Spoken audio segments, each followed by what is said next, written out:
چرا استرس گرفتی؟ ستاره بودم 12 تایی؟ یه شامپو خوب برای موهام میخواستم. کدوم مو؟ اگه من نمیگم بدون نسخه دارو نمیدم. خانم دکتر این نسخه ما رو میشه بدین؟ فکر کنم شما رو با خشاب تفنگ اشتباه گرفته. چرا؟ 30 تا شیاف برات نوشته.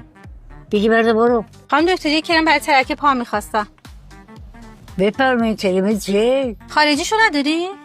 یکی اون موقع که پا نبود کرم جل بود. بگی برو نه بودو. خانم دکتر 8 هفته ازش گذشته با اشتی درست میشه؟ با فول اچی هم درست نمیشه.